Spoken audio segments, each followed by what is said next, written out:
यशस्वी शिंदे हत्या प्रकरणात मोठा ट्विस्ट. यशस्वीने दाऊदच्या नावाचा काढला होता टॅटू.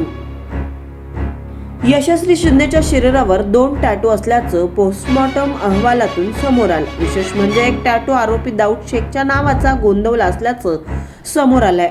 संपूर्ण राज्यात खळबळ माजलेल्या उरण हत्याकांडामध्ये एक मोठा ट्विस्ट आलाय.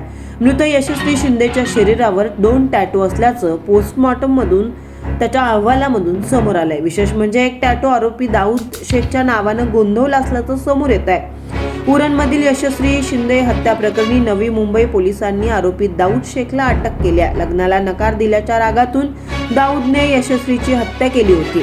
आता टॅटू प्रकरणामुळे या प्रकरणाला वेगळंच वळण लागण्याची शक्यता आहे. पोस्टमॉर्टम रिपोर्टमध्ये मृत यशस्वी हिच्या शरीरावर 2 टॅटू आढळले होते.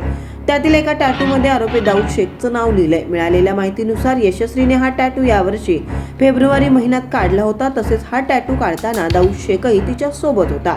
दाऊद शेखने जबरदस्तीने तिला टॅटू काढायला लावले की तिनं आपल्या मर्जीनं शरीरावर गोंधून घेतलं. याचा शोध घेण्यासाठी पोलीस टॅटू आर्टिस्टला शोधत आहेत. यशस्वी शिंदे लग्नाला नकार देत होती.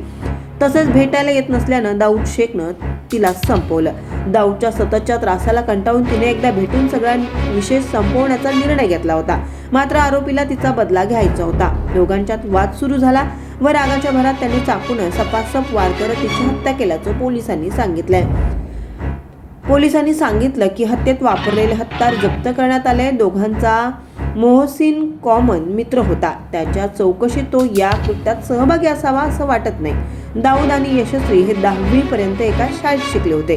आरोपी दाऊदने तिच्या शाळेत असताना विनयभंग केला होता. त्याबद्दल त्याच्यावर पोक्सो अंतर्गत गुन्हा देखील दाखल करून त्याला अटकही झाली होती. मात्र सुटकेनंतर तो पुन्हा जबरदस्तीनं यशस्वीच्या मागे लागला होता. तो तिचा पाठलाग करत होता. तिने त्याच्यासोबत लग्न करून बंगळूरला यावं असा तगादा त्याने लावला होता. मात्र मुलीने नकार देताच त्याने तिचा खून केला.